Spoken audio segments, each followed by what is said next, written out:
Bum bum bum bum bum bum bum bum bum bum bum bum. The Peter Dislike Show. Bum bum bum bum bum bum bum. I want to make another resolution for 2025, and this one stems from the fact that these last 2 years, 23 and 24, I have been living so fast that I've been making one rash decision after another. I would make one rash decision, I would have terrible results from it, and then try to make another rash decision to fix things only to create more problems, right? It's kind of like a gambler trying to chase losses, right? I sometimes feel like that with my life. And how did this all start? Well, it all started in 2022 when I moved to the Phoenix area. I ran into toxicity at the first job that I took here in the Phoenix area. I won't talk about that job anymore, but let's just say that the reason I ran into toxicity was that I had personal financial problems. A lot of times I needed that job. I would do whatever shit came up at the job. And one thing I've learned is that if you tolerate shit, you're expected to tolerate even more shit at work. And it became a downward spiral. Long story short, I left on a very sour note. I wasn't giving my job 100. I wasn't even giving it 80% anymore. And my job was becoming extremely toxic and no communication, left on a very sour note. And my takeaway lesson from that was that I needed to uh, fortify my situation more. Part of the reason that I allowed things to go so sour was that I didn't have good. Well, I just moved to Phoenix. I took everything I had to move here, and so I my finances were not in very good shape. Obviously, they were ravaged by COVID as well.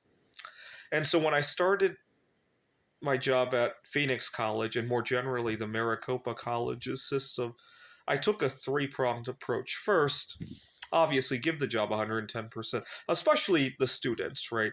The other stuff maybe not so much. For example, right now I'm actually behind on a training exercise I need to do.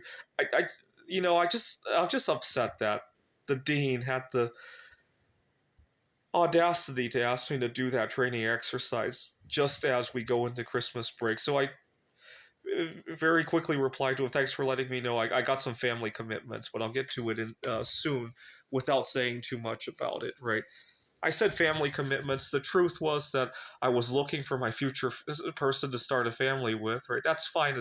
That is a family commitment. Right? He doesn't need to know that part.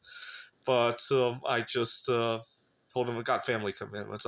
Thanks for letting me know, and I let it sit on that because he said it to me during the Christmas break. Right? I'm just so upset about that I can't get to it. But I'm so glad I put my foot down because had I jumped to it, he may expect next time I'll send something to you on your anniversary. Right? I don't need to go down that spiral all over again.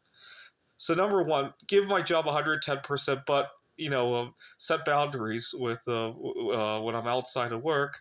The second prong was that I needed other work concurrent, a second job or even a second career concurrent with my work at the community college, so that when nonsense comes up, ha ha, right? I don't need you, right? And number three, I needed to put away as much investments as I can, especially in strategic metals. Aside from the fact that strategic metals are grossly undervalued right now, right? I think bismuth used to be worth almost as much as gold just 100 years ago.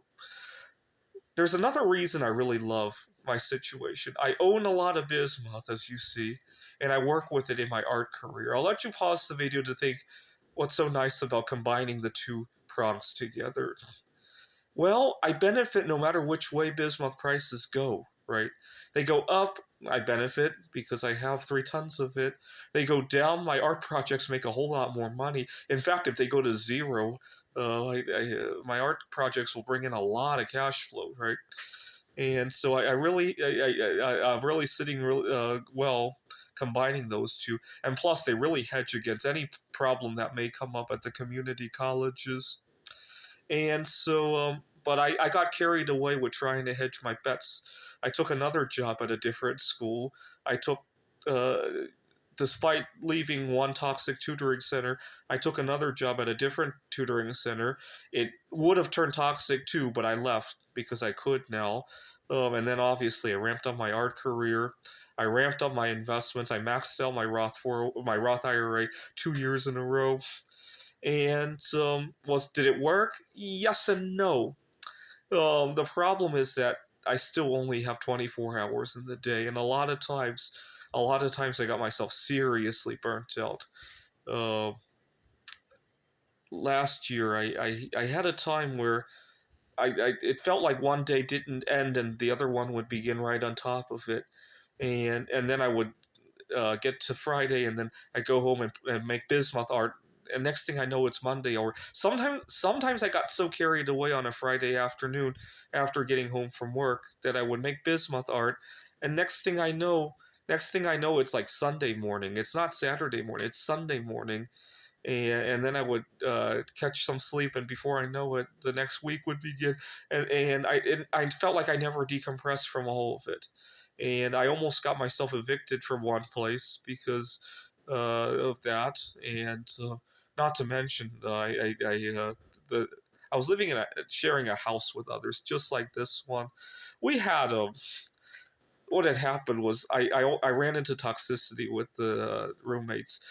The owner of the place had hired her cousin to manage the place. It was an Airbnb, and the guy was extremely sensitive to noise.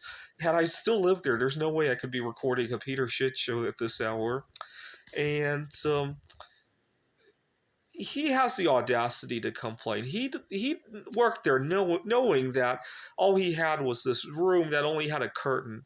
Of course, it's going to be noisy if anybody uses the kitchen for anything, right?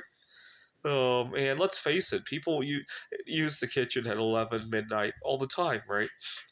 And that's kind of like working at let's see, being a bismuth artist and then complaining that it's the area around the furnace is hot, right? You gotta pick your poison, right? It's kind of like taking a job at the community college and then complaining that you got to see people of all sorts of backgrounds, right? Uh, it, it, it, it, right, right. It was very upsetting, and I almost got myself evicted. But the other part of the reason I almost got evicted was I got myself so burnt out with multiple work lines of work, which may have been a good thing. It did hedge the bets. Now, going into 2024, I got myself seriously heartbroken. But I think part of the reason I got heartbroken was that I missed so many opportunities. I'm going to talk about one girl who was interested in me, and uh, uh, she and I had probably good chemistry, but I allowed one little detail to turn me off. I was at um, a board game meetup in Tempe, Arizona. And unfortunately, I also developed bad chemistry with the host of that meet. I'll get to it in a second. One day, I was in the middle of playing Ticket to Ride, and I had to leave the game. What had happened was one of my opponents, he knows that I have food allergies. He decides he needs to get. I react badly to milk. He decides he has to get pizza all over the board game. He's eating a pizza and making a mess out of himself. I he. He ate it like somebody was addicted to something. He made a mess of his face. He made a mess of his hands, and when I explained to him that I have food allergies, he said that it was natural selection. Maybe I should die for it. And he gestured like threatening to throw his pizza at me. So I left the table and I went to another one, and I sat down to play another game. It was a tiling game, and it was good. I got to learn a new game, and I talked to. There was this girl at the table that I wanted to get to know, and when I explained to her, can you believe some people's attitudes? She said, "What happened?" I explained that this guy had what he had said and how he had gestured the pizza at me, and long story, I didn't know it at the time, but she has a chronic health condition. I won't say what because I'm not proud of the fact that it turned me off. And she says, "Oh, you don't have to worry about it. Look what I have." And she showed me a device connected to her arm for medication, and she says she has to watch what she eats too. And I got so turned off by that, in large part because I was juggling three jobs. I only have this little bit of downtime. I don't need to take on somebody who also has a chronic health condition. It was not the right thought at the time, but I was juggling so much at the time. Anyways, I ran into a few other missed opportunities like that throughout the year, and this past summer, I got myself seriously heartbroken. I have a girlfriend now, obviously, but I gotta thank a very special friend for connecting me with her. This past fall, I was teaching at CAC, Central Arizona College. I got one of the best performance reviews I ever got because I was so heartbroken. I buried my head in my work. But unfortunately, I was so heartbroken during that time that I probably showed it. I probably showed it when I was in front of the students or in front of the dean every time we talked. And B, I forgot to really advocate for myself. I got some of the best performance reviews I ever got for it, but very little to show for it. I'm going to have to change that going forward. So as you can see, one problem after another due to trying to fix the last problem, and just too fast, right? The very first thing I'm going to have to do right now is, unfortunately, my grandmother recently passed away. I'm going to be spending some time with my family in Taiwan and hopefully slowing down because I feel like I'm in a runaway train situation where I'm steering the train all over the place trying to correct course, and it hasn't been going too well these last 2 years. And one problem after chasing my losses over and over and over again. All right, please continue to pray for me by leaving a dislike on this video. This is the Peter Dislike Show. Bum bum bum bum bum bum bum bum bum bum bum bum. The Peter Dislike Show. Bum bum bum bum bum bum bum.